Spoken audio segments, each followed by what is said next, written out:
कहा कि मनीष कश्यप पत्रकार नहीं है, एक नेता है। उनके 60 लाख फॉलोअर। कागज के टुकड़े से ही सिर्फ तय होगा कि आप पत्रकार हैं। कपिल सिब्बल की इन बातों का करारा जवाब दिया मनीष कश्यप के वकील। मनीष कश्यप पर आपने एनएसए राष्ट्रद्रोह जैसा कानून क्यों लगाया है? ये बड़ी जीत मानी जा रही है। मनीष कश्यप की जो घटना हो रही है वो राजनीति से प्रेरित है। 2024 के चुनाव से पहले मनीष कश्यप बाहर निकल पाएंगे या फिर उनको जेल में ही रहना पड़ेगा। मनीष कश्यप के खिलाफ कपिल सिब्बल ने गजब की दलील थी।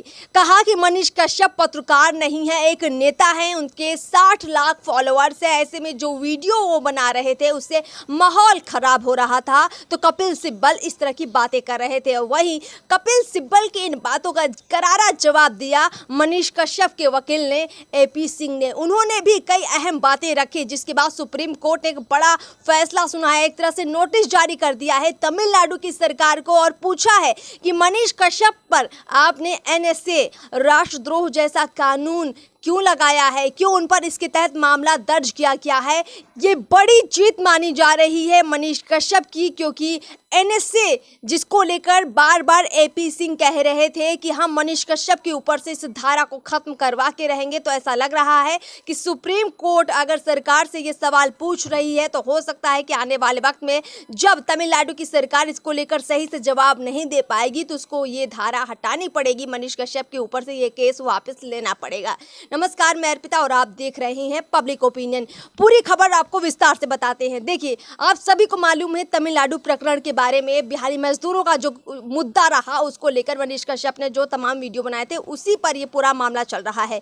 अब मनीष कश्यप पर जो फर्जी वीडियो बनाने और उनको शेयर करने के आरोप है, उसके साथ और भी कई मामले दर्ज है। तो आज जब सुप्रीम कोर्ट में सुनवाई हुई तो एक बड़ी बहस छिड़ गई। बहस ये रही कि क्या कोई पत्रकार चुनाव नहीं लड़ सकता है, और अगर वो उसने कभी पास्ट में चुनाव लड़ा था तो क्या अभी वो पत्रकारिता नहीं कर सकता है? ये सवाल ज़रूर होना चाहिए, क्योंकि मनीष कश्यप को इसी आधार पर गलत करार दिया जा रहा है। यानी कि अगर वो जनता के पास जाते हैं, लोगों की समस्याओं को सुनते हैं और एक खबर बनाने की कोशिश करते हैं, सरकार की नाकामियां उजागर करते हैं, तो उन पर सवाल ये खड़े कर दिए जाते हैं कि वो पत्रकार नहीं है। क्या सिर्फ डिग्री धारक को ही आप पत्रकार मानेंगे? क्या आज़ादी से पहले जितने लोगों ने पत्रकारिता की थी इस देश के अंदर, क्या उन सभी के पास डिग्रियां थीं?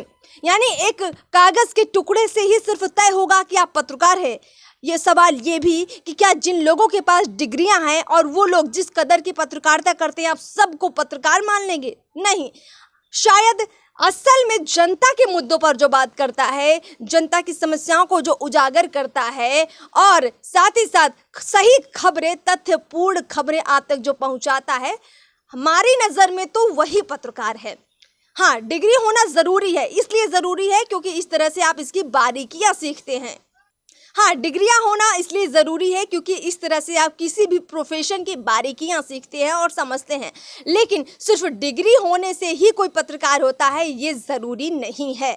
और दूसरी बात ये कि मनीष कश्यप ने इंजीनियरिंग कर रखी थी, तो आपने देखा होगा कि वो तमाम तरह की जो खबरें थी, सड़कों से जुड़ी, इंजीनियरिंग से जुड़ी खबरों को बहुत हद तक ज़्यादा दिखाते थे। खैर, ये एक अलग पहलू है जिस पर चर्चा की ज़रूरत है। एक अलग से विवाद इस पर छिड़ चुका है। बहस अब शुरू होगी इस मुद्दे पर भी कि असली पत्रकार कौन है और जिनके पास डिग्री है या नहीं है, क्या वो पत्रकार कहलाने के लायक हैं या फिर नहीं है।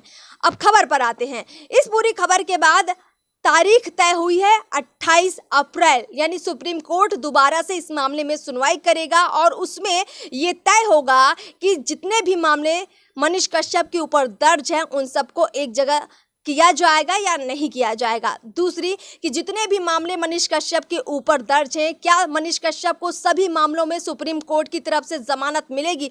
अभी जमानत नहीं दी गई है, लेकिन 28 तारीख को जो सुनवाई होगी उस पर लोगों की नज़र ज़रूर रहेगी, क्योंकि सुप्रीम कोर्ट ने फिलहाल एक नोटिस जारी किया है तमिलनाडु की सरकार को और एनएसए को लेकर सवाल पूछा है, तो ये भी देखना ज़रूरी है। एक और ख़ास बात आपको बताना चाहेंगे दोस्तों कि बहुत बार हमने देखा है कि मनीष कश्यप के तमाम समर्थक ये बात कहते रहे हैं कि बिहार में तेजस्वी यादव कहीं ना कहीं मनीष कश्यप से घबरा रहे थे। कहीं ना कहीं मुख्यमंत्री नीतीश कुमार को भी ये डर लग रहा था कि जिस तरह की वो पत्रकारिता कर रहे हैं, कहीं आने वाले चुनाव में उनके लिए मुसीबत ना बन जाए। यानी ये जो पूरा घटनाक्रम चल रहा है ये राजनीति से प्रेरित है। 2024 का चुनाव है, 2025 में बिहार में विधानसभा चुनाव है और दोनों बहुत ज़्यादा महत्वपूर्ण हैं। पूरे केंद्र की धुरी जो है बिहार की तरफ घूमी हुई है, आप जानते हैं। और 25 का चुनाव इसलिए भी महत्वपूर्ण है क्योंकि तेजस्वी यादव को सीएम बनाने की कवायद बहुत तेजी से हो रही है और ऐसा लगता है कि मनीष कश्यप उनके धुर विरोधी हैं। तो अब आप उनको नेता भी कह सकते हैं। हालांकि नेता और पत्रकार की जो ये बहस छिड़ी है, कपिल सिब्बल ने जो नई बहस शुरू की है, इस पर भी हम आगे बातचीत करेंगे। लेकिन फिलहाल चर्चा को ज़्यादा लंबा नहीं करते हैं और जाते जाते इतना ज़रूर कहेंगे कि मनीष कश्यप के ऊपर तमिलनाडु के अंदर कुल 13 से 14 मामले दर्ज किए गए हैं। बिहार के अंदर तमिलनाडु के प्रकरण को लेकर 4 मामले ईओयू ने दर्ज किए हैं, जिनमें से 3 केस ऐसे हैं जिसमें फर्जी वीडियो की बात कही गई है, फर्जी वीडियो बनाने शेयर करने जैसे आरोप हैं। और उसके अलावा भी कुछ और मामले मनीष कश्यप के ऊपर बनाए गए हैं। आप समझिए इतने मामले हैं और इन सब के निपटारे में एक लंबा वक्त लगेगा। लेकिन साथ ही साथ उनके समर्थक ये मानते हैं कि केस चलेगा, मनीष कश्यप अपना पक्ष रखेंगे कोर्ट में, लेकिन उनको जमानत जरूर देनी चाहिए क्योंकि मनीष कश्यप ने कोई बड़ा गंभीर अपराध नहीं किया है। अगर उनसे गलती हुई है तो उसकी सज़ा उनको मिलनी चाहिए, लेकिन एनएसए जैसा कानून लगाना बहुत गलत है, ये उनके समर्थक कहते हैं। और साथ ही ये भी कहते हैं कि गलती, वीडियो शेयर करने जैसी गलती तो किसी से भी हो सकती है। हाँ, वीडियो बनाने का जो उन पर आरोप है उससे मनीष कश्यप साफ इनकार करते हैं। वो ये मानते हैं कि हाँ, मैंने एक वीडियो शेयर किया है जिसकी मुझे जानकारी ही नहीं थी कि वो सही है या गलत है, लेकिन मैंने वीडियो नहीं बनाया है। लेकिन पुलिस का आरोप है कि नहीं, मनीष कश्यप ने ही फर्जी वीडियो बनाया है। अब सच क्या है ये कोर्ट में तय होगा, लेकिन फिलहाल उनके समर्थक ये चाहते हैं कि मनीष कश्यप जल्द से जल्द बाहर आ जाए। अब अंतिम बात यह है कि क्या 2024 के चुनाव से पहले मनीष कश्यप बाहर निकल पाएंगे या फिर उनको जेल में ही रहना पड़ेगा। तमिलनाडु से निकलने का उनका रास्ता साफ हो पाएगा या नहीं हो पाएगा, ये भी देखना दिलचस्प होगा। उनके समर्थक पूरी कोशिश कर रहे हैं कि किसी भी तरह मनीष कश्यप बाहर निकल आए। अब उनकी कोशिश कितनी कामयाब होगी, इस पर हमारी पूरी नज़र बनी हुई है। फिलहाल इस खबर में इतना ही, इस चर्चा में इतना ही। आप भी कुछ कहना चाहते हैं इस पूरे मामले में तो कमेंट कर सकते हैं। नमस्कार।